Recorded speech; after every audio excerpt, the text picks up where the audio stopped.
ne ñoo fas yéene dugal recours pour ñu mën koo def tey ci alxames bi ndax mu daal di mën a gaawal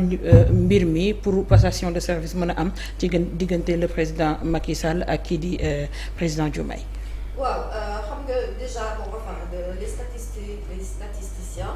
résultats yi nga xamante ne wane woon nañ ko soriwul torop ak li cour d'appel daal di publier à quelques écarts près. xëy na mais vraiment approximativement li nga xamante ne jotoon nañu ko njort en termes de chiffres à l'arrivée c'est loolu la ñu gis mooy ce grand écart là merci pour ce magnifique tableau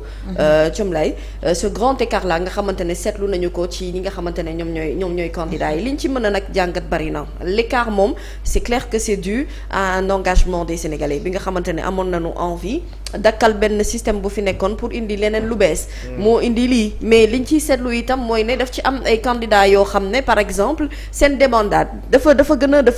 fës dafa gën a doy waar quelqu'un comme Idrissa Seck par exemple nga xam ne li mu jot a am ci carrière politique qui a participé à 3 ou 4 élections présidentielles 4 déjà tu vois et qui se retrouve avec un chiffre comme ça 2007 2012 2019 2024 mais voilà donc ça fait 4 présidentielles ci kooku am na yàgg na am expérience politique dal ci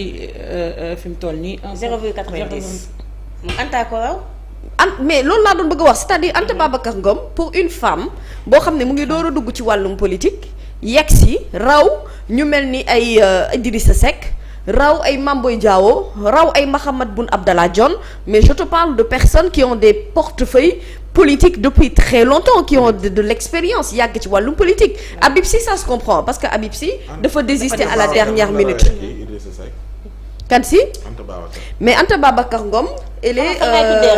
Anta Babacar Ngom elle est à la 12e place 0,34 waaw il am elle a 0,34 man jàpp naa ne moo ko raw parce que en tant que chef de l'opposition nga am 0,90 kuy doog a dugg si tey ci politique am 0,34 man foofu laay waxee raw mais en termes de pourcentage loolu mooy déggin bi quoi waaw mais bu ñu desee ci fay c'est vrai que ne 0,90 ak 0,34 quand même non mais c'est-à-dire que dans tous les cas Anta Babacar a fait une meilleure même élection que Idrissa Seck dans tous les cas angle boo ko mënti jël que ça soit en termes de mobilisation en termes de discours de proposition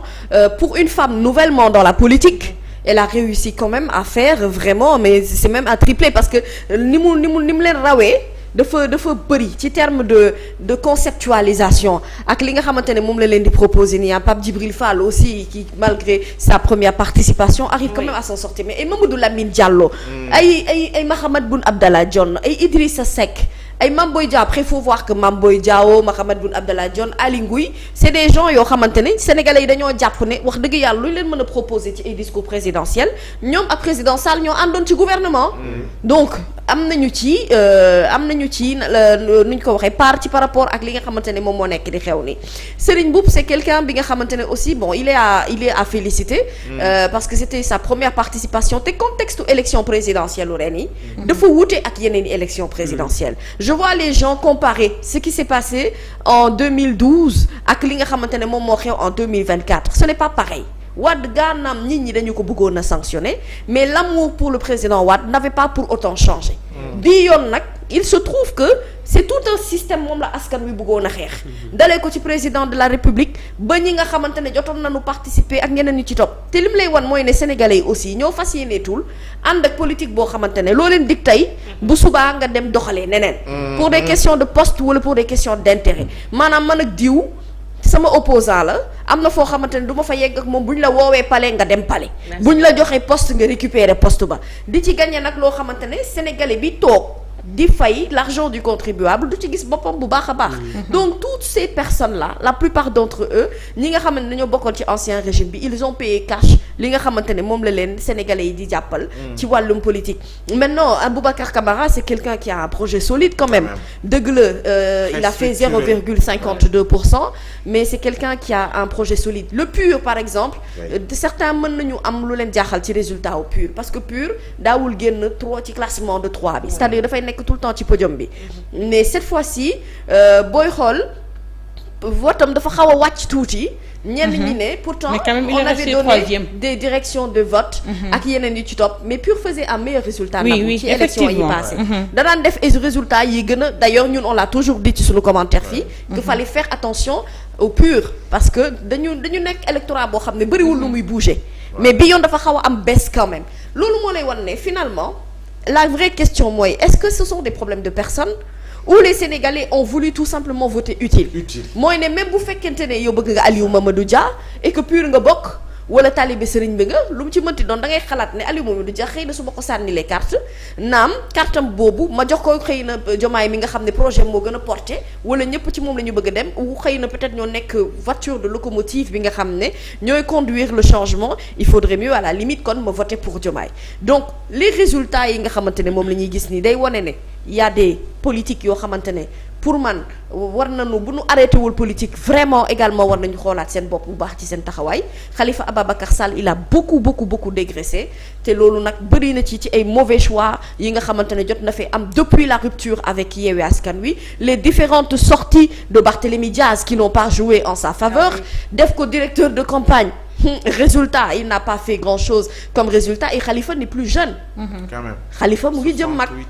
donc le fait que muy jëm mag loolu aussi da nga koy jëlaat en considération ce cycle générationnel bi ñëw xale yi lañu gën a àndal te ci xale yi fii booy xool boo laalee Bassirou Diomaye Faye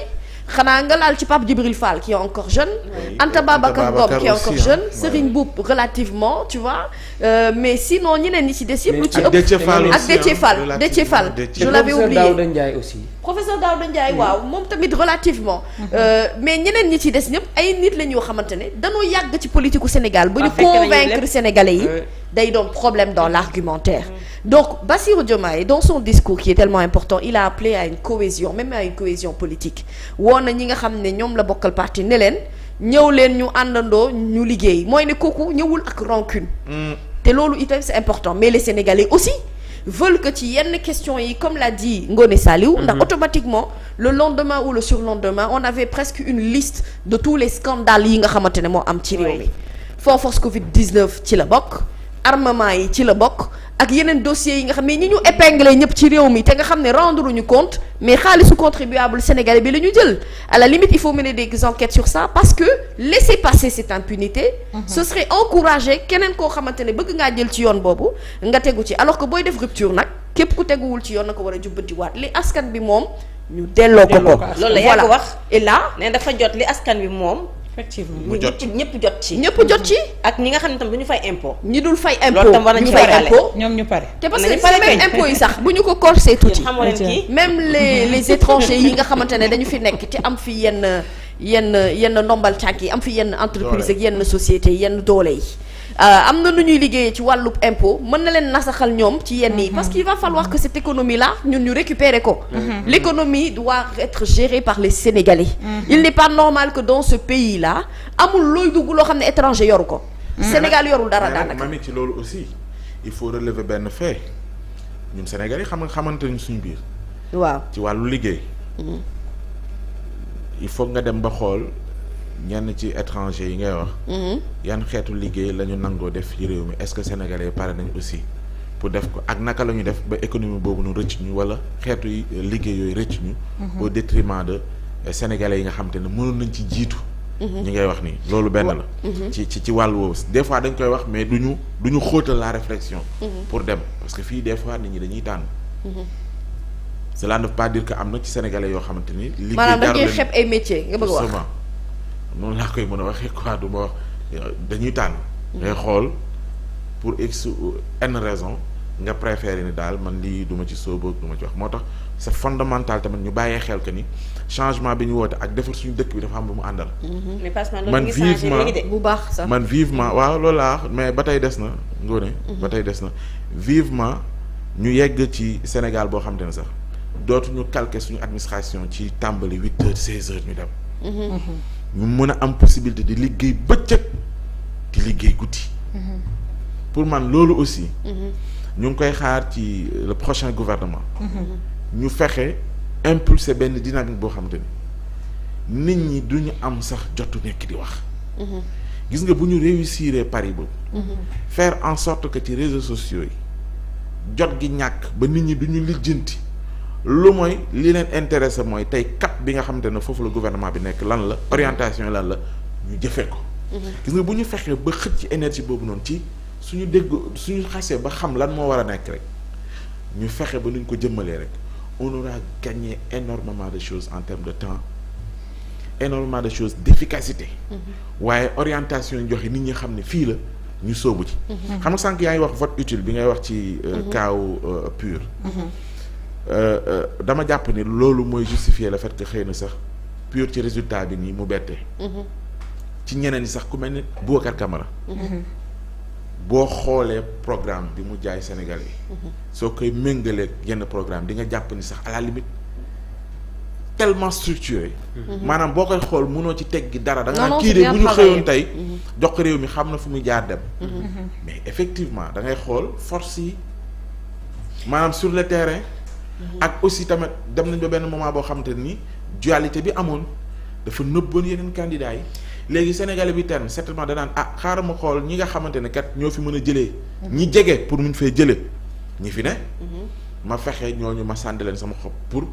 ni loolu du yàqu. mais xam nga tey mën naa dem ma xool Boubacar Camara. ma jàpp ne programme am baax na wéy.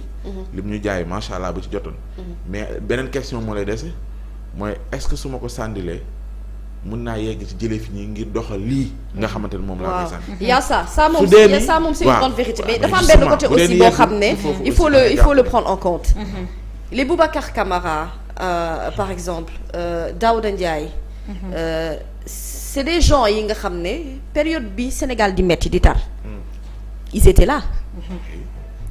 Boubacar Camara daanaka ci période bi nga xamante ne ñu ngi nekk en pleine crise diggante état bu Sénégal ak Ousmane Sonko. période boobu approximativement la génnee livre am. les Sénégalais à un moment donné xam nga kan la ñu delloo jukkal ci vote bi. ñi nga xamante ne dañoo taxaw xeexal leen. c'est tout aussi simple que ça. man j'ai toujours dit il y a des politiques yoo xamante ne c'est-à-dire boo yóotu boo amee objectif au président de la République. tu ne peux pas être muet nga gumba tëxlu ci li Sénégalais yi di dund quand même. nga nekk politique. nga nekk no foog nga dama jël position. yow boo bëggee nekk président de la République laa wax. forcément tu veux convaincre la voix du peuple. c'est au peuple que tu t'adresses. peuple bi ñooy souffrir. peuple bi ñooy daj ay difficultés il n'y a aucun d'entre eux ku ci porter ne serait-ce que seul combat du peuple waxuma ñu xeexal Ousmane Sonko de. mais dama ne ñu kaasal askan wi mais ñu ci bari ci ñoom ils ne l'ont pas fait. Anta Babacar pourquoi elle a eu un problème pour mu ñi insérer ko à la limite candidature am na naam ñu ko jël au sérieux mais ñeneen ñi kaf ak mbalak lañ ko jëlee. parce que dañoo jàpp ne Anta Babacar Ngom mii bu Babacar Ngom monsieur Dima.